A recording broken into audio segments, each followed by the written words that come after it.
Mbalamusizaako abagoberezi bange mwenna abasinziira gye musinziira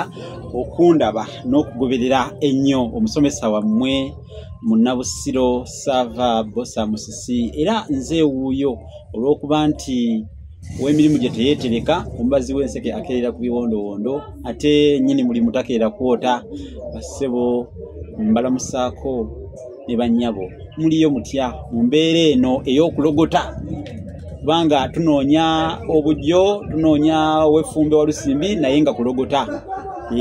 newankubadde ate abamu beenyigira mu kujogoola naye kye mutukoledde mmwe mwenna abatugoberera wano kyekyo ate omuziziko kye gukolera ekizaana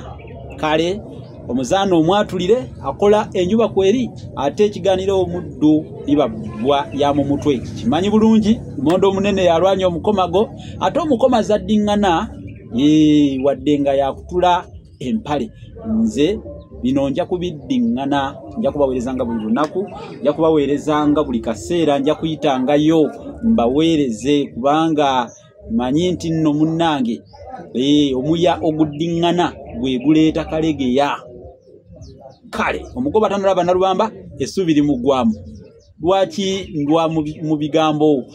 kubanga okwesumagira mu bigambo ng'omusagga gwa Nakobyo abataka banagamba nti kikyate tatuuka nakikubye tatuuka ku nsonga atambuza omumwa ng'oluzingo mu tutumba Munnabusiro anaaba atya nzize sibakandayirize kubatuuza ku nkanaga bassebo mwe bali kulya ey'omutamiivu ne bannyabo bwe mutyo mutuulire ddala olusiriiza ntamu wano kubanga ku mukutu guno we musinziira okutemya ettooke olukokola wano nammwe we mukubira embwa ne ziboggola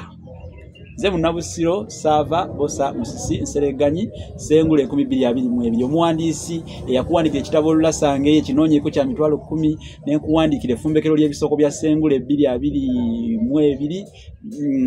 kya mitwalo 3 n'enkuwandiikira olulimi Oluganda n'ebigunjiddwa ku mulembe Omutebi ogwokubiri kya mitwalo 3 kinoonyeeko n'enkuwandiikira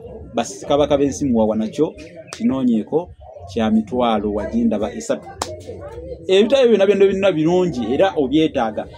gwe kyenkwagaliza obifuneko obisomeko ojja kunyumirwa era ojja kwagala olulimi lwo ojja kulabanga mu butuufu Oluganda lulimi lugagga luganzi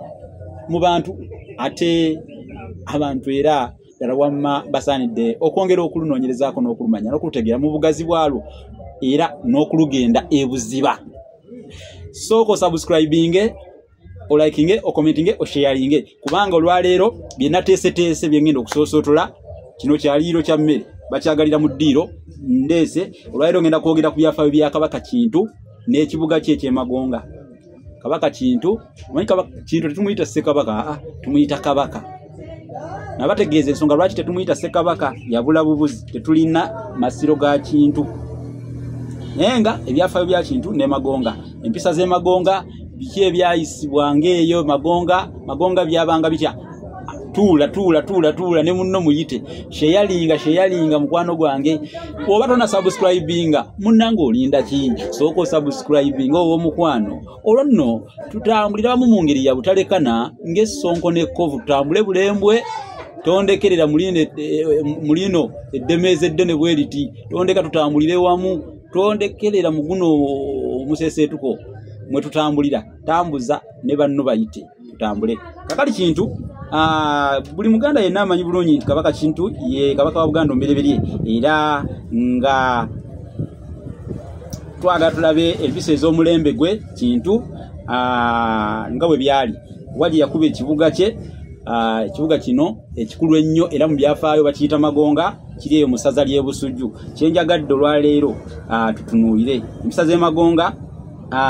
ewa Kintu zalinga zitya zalinga bwe ziti njagala owulirize ogugo gwakuwuliriza olwo nno nze mubaluuzi bagamba awuliriza omubaluuzi amatata bagajjako ebikalu kaakati tosagasagana nga atudde mu kyannyinimu oba tosagasagana nga bunwe w'omukovu gende empisa z'Emagonga ewa Kintu zalinga bwe ziti omwezi bwe gwabeeranga gunaatera okuboneka abantu bonna baatyabiranga ddala enku zaabwe kakati bwe gwabonekanga nga mpaawo kalimu konna kebakola nga mpaawo kalimu konna kebakola nga teri kalimu konna kebakola nga omwezi gwabonekanga. Kale batuliranga awo ddala okumala ddala ennaku 7 naye ennaku ezo bwe zaggwangako olwo ne balyoka bakola emirimu gyabwe bulungi nnyo okuwummula okwo oba ekiseera eky'oluwummula nga kiweddeko era okuwummula okwo baakuyitanga bwerende. Okuwummula okwo baakuyitanga bwerende obwerende. Naye ndowooza Kintu ono alinganga ye yawummula ennaku ezo bwe yali ng'akyaliwo ku nsi nga bamulabako awo e Magonga ng'ayagala kuwa omwezi ogwo gubonese ekitiibwa. Kale yawummulanga kati oluvannyuma ng'avuddewo neebeera ddala empisa y'eggwanga kubanga yabuna wonna mu Buganda era ne mu amasabo g'abalubaala abakulu baawummulanga ennaku 3 omwezi nga kyegujje guboneke ku ggulu era nga ne Kabaka yennyini awummula era yawummulanga olunaku lumu omwezi bwe gwabonekanga. Teyakolanga mulimu gwonna Kabaka teyakolanga mulimu gwonna wabula okukwata mpozi ku mayembe ge ekyo kyokka kubanga amayembe ago ge gaabanga nga agamuwa obukuumi. Abakuumi bwe baagaleetanga waali ng'agagakwatako ne bwe yabanga awummudde naye nga Kabaka kyavanga akwata ku mayembe ago ng'omwezi mpozi bwe gwalinga gwakaboneka kyali kigenderera nakyo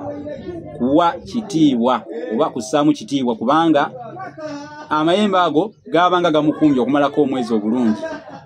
Kale nga go wadde talina kalimu konna kaakola nga go agakwatako olw'okumukuuma. Ate bwe babeeranga bagenda okuzimba ennyumba ya Kabaka Kintu yonna nga waliwo munnanga omusajja ow'olugave erinnya lye baamuyitanga Kakulukuku, oyo yabeerangawo lubeerera nga gwe bagirasizaako nga bwe nabalaga eya nkumbi nkalu ng'eya Namasole bwe baaleetanga nkumbi nkalu kuba twalaba nkumbi nkalu oweeka gwaba omutaka w'embwa baamulasizangako ennyumba ya Namasole bwe yabanga ezimbibwa. Wakiraba abagoberedde obulungi mujjukira obanga togoberedde gobeera scrolling bwoti emisomo gyaffe wansi ojja kugirabayo. Kati ne Kakulukuku ono ow'olugave yabeerangawo lubeerera nga gobalasizaako enju ya Kintu yonna ng'ezimbibwa era abalenzi abato abatannamanya bakazi enteeka abo be baayitanga enteeka abo mpozi bebaabo abaagirasanga. Yakolerwanga olunaku lumu olwo neggwa era teyasulanga muntu n'omu wabula omugugu gwa Kabaka Kintu n'ebyamakula ebirala ebyalinga birimu oba ebyatekebwangamu. Era mu lubiri olwo olwa Kintu mwabeerangamu amayumba 10 amalala ageetololanga essabo ekkulu ennyo lye babanga bazimbye era mu nnyumba mu mayumba ago mwe mwasuzibwanga abakazi abaakuumanga essabo lya Kabaka Kintu ekkulu bulijjo. Ate bwe bafumbanga embaga kati nno wano era nawo owulirizaawo nnyo baafumbanga ekijiro kinene olw'okussa ekitiibwa mu kuboneka kw'omwezi. Bwe bafumbanga embaga ennene ennyo emmere ekijjulo Mwanje Owengo oyo yabeeranga omukulu w'embaga eyo era yajjangako emiwumbo gy'emmere egiwera ddala 6 n'embuzi nnamba enfumbire ddala. Olwo ne babikwasa omusajja ayitibwa Bwoya ow'Enkima wamu n'omukazi ayitibwa Nanyonga ow'Ennyonyi. Abo be batwalanga emmere eyo mu kibira ne bagisoosootolelanga eyo ne bakomawo eka. Naye obudde bwatuukanga olw'eggulo ne bagenda bakimayo ebibbo nga basanga evuddewo emmere teriyo nga waliwo bibbo ng'eriiriddwa era nga bagamba nti abo be baana ba Kabaka Kintu abalangira abatamanyiddwa era abatalabika be bagiridde. Kati akakalombolombo nako kakolebwanga naye nabo baakula abantu abaaliwo mu biseera ebyo baakulanga bakiwulira abamu nga babiraba bikolebwa naye nga beewuunya baki abaalyanga emmere eyo. Kintu teyali wa bulijjo gamba teyali muntu wa bulijjo Kintu Kabaka Kintu teyali wa bulijjo nga basanga sebe ebibbo bikalu bo batwalanga mmere bwe bageranga ekiseera kigize nga bagenda banonayo bibbo olw'eggulo nga bagenda banonayo bibbo ate emmere tebaagisangangayo nti nga bagamba abaana ba Kintu abalangira abatamanyiddwa abo be bazze ne bali emmere eyo be baagiryanga. Kale tebaategeera bulungi nsonga eyatwazanga mmere eyo mu kibira abataka era n'abaagiryanga obutalabika nakyo kyewuunyisa nnyo naye mpozi baakolanga bwe batyo nga baagala kuwa mbaga eyo kitiibwa era n'abamu abamu n'abamu kwabo ababeerangayo mu kuteesa okw'embaga eyo baalinga be baalyanga emmere eyo ne balyoka bayogera bwe batyo nti abalangira ba Kintu abatamanyiddwa era abatalabika mbu be baagirya. Kyasigala awo bwe kityo naye tuli ku mpisa z'Emagonga ezo nga bwe zaalinga. Kati ate Magonga eyo waliyo ekitooke erinnya lyakyo Manyagala, baakiyitanga Manyagala. Abamu baakiyitanga Mannyogalya, abalala baakiyitanga Manyagalya, abalala baakiyitanga Manyagala. Kwegamba ekitooke ekyo mbwe baayunjangako ettooke ne balifumba era ne bakuŋŋaanya abaana abato ab'obulenzi abatannaba kumanya abakazi, abaana abakyali endawule era n'abawala abatannaba kumanya abasajja bayita enteeka nga babawa emmere eyo ne bagirya, kubanga ekitooke ekyo baakiwanga ekitiibwa nga bagamba mbu nno kyajja ne Kabaka era ekitooke ekyo kyakuumibwa butiribiri. Wabula bwe twagenderayo Emagonga, kuba nzijukira myaka ng'ebiri emabega twagendayo Emagonga eyo nga tulina ab'olulyo olulangira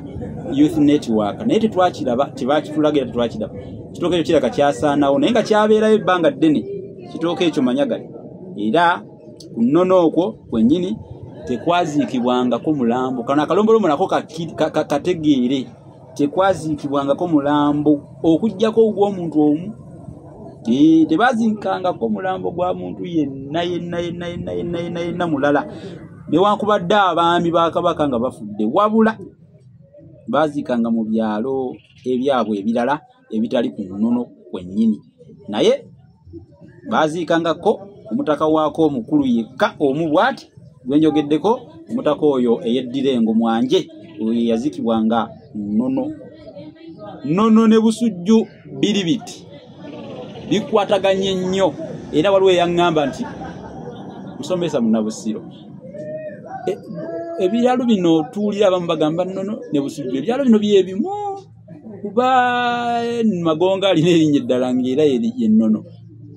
Bikwataganye bukwataganyi bwe biti, era bw'obeera wano ng'oli Nnono nga wali eri Magonga Omulengera, byeriraanye bikwataganye nnyo kale. Era ebyalo ebyo baabitwawulira.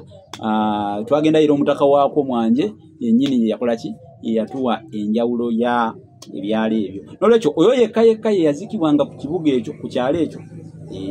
ku Nnono. Kati bwe bityo bye byabeeranga eyo Emagonga. Empisa z'Emagonga nzimaliriza, balungi muzikirize mbasiibule okusiimula engalo kuva ku mukkuto ate akabinda obutabinda kaba keerinda bizibu. Nabagambye kakati nange kankomeko wano, bagamba ssemumwa mu bunivu gwe gukuuma ekitiibwa kya nnyini gwo. Mweraba.